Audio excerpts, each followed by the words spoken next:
Ini cerita tentang seseorang yang sewaktu kecil itu sakit-sakitan, yang bisa jadi pelopor di bidang perbankan dan pembiayaan di Amerika, bikin perusahaan yang bernilai miliaran dolar pertama di dunia, dan bahkan menyelamatkan perekonomian Amerika dari ambang kehancuran. Dan ini cerita tentang John Pierpont Morgan. John Pierpont Morgan lahir di Connecticut pada tanggal 17 April 1837. Bapaknya itu bankir kaya di Amerika, namanya Junius Spencer Morgan. Ibunya namanya Juliet Pierpont. Kakek JP, oke gue panggil JP sekarang ya. Karena kalau misalnya John itu sama kayak video gue yang Rockefeller kemarin itu. Kakeknya JP, yang dari keluarga ibunya itu penyair terkenal dan terhebat di masanya. Dia sekaligus jadi pengacara sama menteri di Amerika, namanya John Pierpont. Nah ini namanya John lagi. Ini orang di tahun 1800-an di Amerika yang namanya John tuh kebanyakan sukses. Atau kebanyakan orang di Amerika itu namanya John. Bapaknya JP itu dari keluarga Morgan, konglomerat kaya di bidang perbankan Amerika, yang turun-temurun ngumpulin harta buat kelangsungan hidup mewah keluarganya. Jadi si JP itu orang yang lahir terlanjur kaya. Kakek JP meninggal di tahun 1847, di usia JP yang masih 10 tahun. Kakeknya ninggalin kekayaan yang banyak banget ke keluarga JP buat dikelola. JP pengen banget ikutin bapaknya yang jadi ahli keuangan. Itu dapat pendidikan yang bagus di masa kecilnya. Dan JP berhasil lolos ujian masuk sekolah bergengsi yang namanya The English School di Boston. Hidup JP itu lancar tanpa kekurangan apapun. Tapi 1 tahun kemudian, dia mulai sakit-sakitan. JP mulai batuk-batuk, migrain, kejang-kejang, sampai demam tinggi. Dan lebih parah lagi, dia mulai sakit demam rematik yang bikin JP itu bahkan susah buat jalan. JP itu nggak bisa ikut main bareng teman-teman di luar rumah. Yang akhirnya, JP malah baca banyak laporan keuangan dari buku punya bapaknya. Karena si JP sakitnya ini makin parah, bapaknya nyuruh JP buat tinggal di Kepulauan Azur di Samudra Atlantik buat pengobatan. JP tinggal di sana bareng pelayan-pelayan sama dokter doang. Selama setahun dia tuh gak pernah ketemu sama keluarganya sama sekali. Setelah setahun JP di Kepulauan Azur, JP udah mulai sehat dan bisa balik lagi ke Boston buat ngelanjutin sekolahnya. Dan setelah lulus dari Boston, dia ngelanjutin pendidikannya di sekolah yang namanya La Tour de Pelle di negara Swiss. Yang akhirnya JP bisa lancar bahasa Perancis. Setelah lulus dari sekolah di Swiss, langsung lanjut sekolah lagi di Göttingen University di Jerman. Karena sekolah di situ, JP bisa lancar bahasa Jerman dan dapat penghargaan di bidang sejarah seni dalam waktu 6 bulan.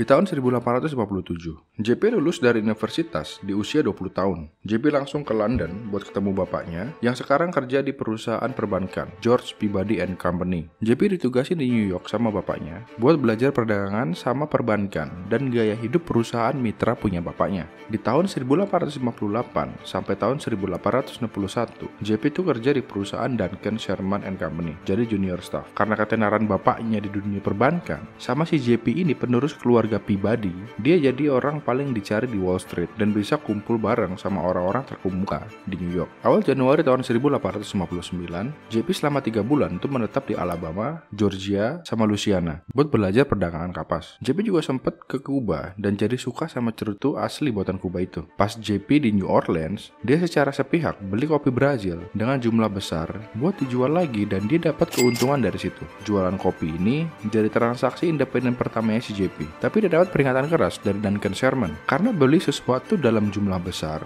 yang belum ada pembeli pastinya. Karena peraturan pertama di perdagangan menurut Duncan Sherman, cari dulu pembelinya, baru beli barangnya. Di musim panas tahun 1859, JP pergi nemuin bapaknya di London buat ngomongin prospek JP buat mulai usahanya sendiri. Dan tahun 1861, JP keluar dari perusahaan Duncan Sherman. Pas JP ketemu bapaknya di tahun 1859, dia tuh juga ketemu sama cewek yang dia suka, namanya Amelia Sturgis. 2 tahun si JP itu PDKT sama Amelia. Dan akhirnya di bulan Oktober tahun 1861, mereka menikah. JP yang lagi senang-senang ya setelah nikah, dikasih kenyataan pahit kalau istrinya itu ternyata mengidap penyakit tuberkulosis. Karena itu, JP ngambil ekstra hari libur buat bulan madu di pantai Mediterania, yang berharap kalau misalnya Amelia bakalan sembuh kayak JP dulu yang berobat di iklim hangat.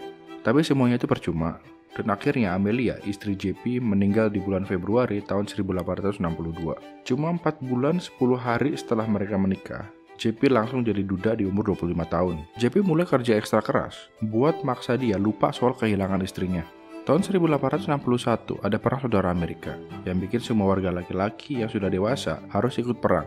JP bayar $300 ke tentara pengganti biar dia tuh nggak usah ikut perang. Pas orang-orang pada perang, dia beli 5.000 senjata karbin bekas dari pemerintah Amerika dengan harga $3.50. Terus senjatanya itu dikasih ke John H. Hall. Nah, si Hall ini pengembang senjata. Dia bisa bikin 5.000 senjata bekas itu kelihatan kayak baru lagi. Dan setelah senjata bekasnya itu dibenerin, dijual lagi ke pemerintah Amerika dengan harga per senjatanya itu $22. Jadi margin keuntungannya JP itu 600%. JP berhasil untung di mana semua orang kesusahan karena dampak dari perang saudara. Di tahun 1871, JP berpartner sama Anthony Joseph Drexel. Mereka bikin perusahaan perbankan sama pembiayaan di New York yang namanya Drexel Morgan & Company. Perusahaan mereka itu fokus di pendanaan perkereta apian, karena di masa itu, satu bidang bisnis biasanya dimonopoli sama satu orang. Contohnya nih, Andrew Carnegie yang menguasai industri baja, dan John Davidson Rockefeller yang menguasai industri minyak bumi. Tapi perkereta apian belum ada yang monopoli. Jadi JP milih ikut serta di bisnis kereta api sebagai investor. Dia tuh berhasil ngumpulin dana dari Eropa buat diinvestasiin di perusahaan kereta api Amerika. Karena dia punya modal gede di bidang tersebut, dia mau ngelola sama ngatur perusahaan kereta api tersebut secara langsung. Dia ngerubah total sistem operasionalnya dan bikin bisnis kereta api itu berkembang pesat sama lebih efisien. Saking efisiennya, sistem yang dijalanin sama JP dapat nama sendiri, yaitu Morganization. Di tahun 1883, JP beli 250.000 lembar saham dari William H. Vanderbilt, pemilik salah satu perusahaan kereta api terbesar di Amerika, yaitu New York Central. JP juga beli banyak saham kepemilikan perusahaan kereta api kecil yang udah mau bangkrut, terus dijadiin jadi satu perusahaan besar. Di tahun yang sama, JP jual obligasi yang nilainya sekitar $40 juta buat mendanai pembangunan jalur kereta api terbesar di Amerika, yaitu jalur kereta api Pasifik Utara. JP akhirnya punya sepertiga dari semua perusahaan kereta api di Amerika. Tahun 1887, Kongres Amerika mengesahkan Undang-Undang Perdagangan Antar Negara Bagian. Nah, undang-undang ini dikhususkan buat perusahaan kereta api buat nyamain tarif kereta api mereka. JP langsung mengadakan konferensi industri kereta api dan ngumpulin semua pemilik perusahaan kereta api di Amerika. Dia ngusulin perusahaan kereta api buat ngikutin undang-undang baru dan nulis perjanjian untuk mempertahankan tarif publik, masuk akal, seragam, dan stabil buat perusahaan kereta api di Amerika di bawah bendera JP Morgan.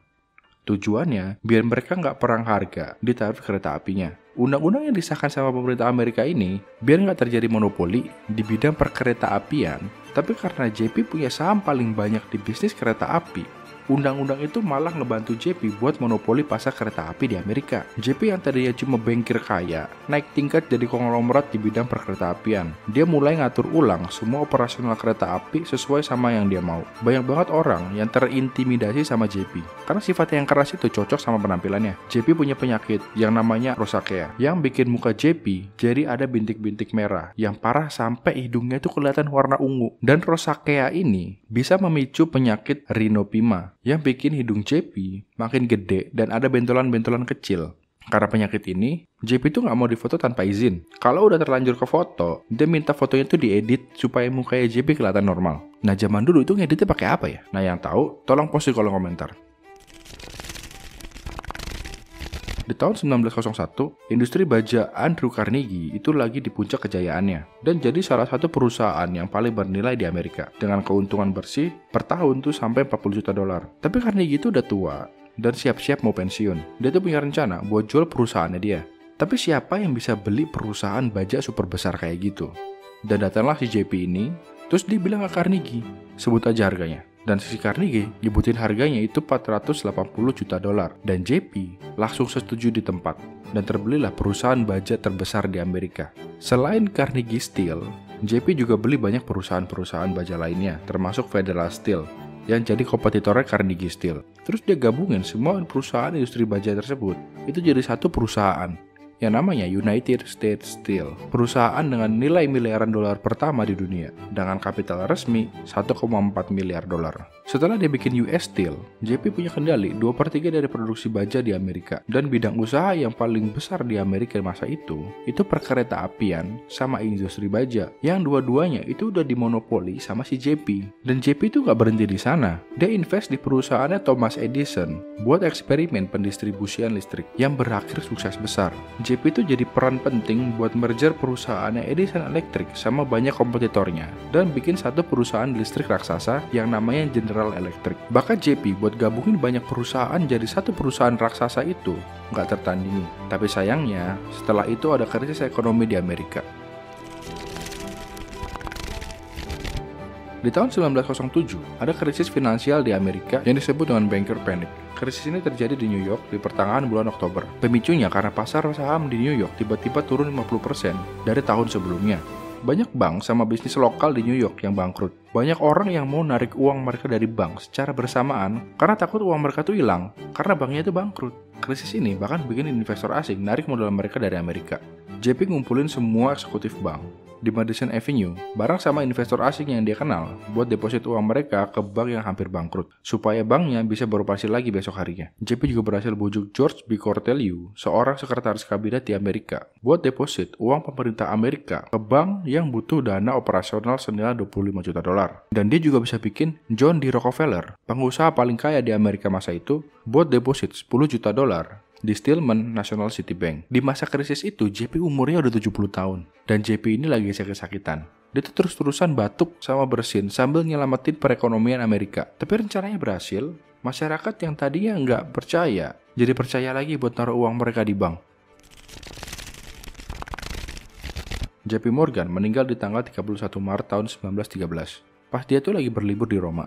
Dari tahun 1890 sampai tahun 1913, ada 42 perusahaan yang didirikan sama sekuritas yang dijamin sama JP. Pemerintah Amerika mengeluarkan Undang-Undang Glass-Steagall tahun 1933 yang isinya itu memaksa pembubaran House of Morgan. Jadi 3 entitas. Yang pertama itu JP Morgan & Co. yang nanti jadi Morgan Guaranty Trust, Morgan Stanley, sama Morgan Grenfell, perusahaan sekuritas yang berbasis di London. JP ngewarisin rumah sama koleksi bukunya yang besar ke perpustakaan dan Museum Morgan di New York. Dan menurut Phil Orbanes, mantan wakil presiden Parker Brothers, mainan papan monopoli Amerika yang maskotnya kayak gini nih, yang dibuat sama Daniel Fox, terinspirasi dari JP Morgan. Tapi mungkin permainannya dinamain monopoli juga terinspirasi dari JP Morgan. Dan buat lo yang udah nonton sampai sini, gue ucapin terima kasih dan jangan lupa buat subscribe.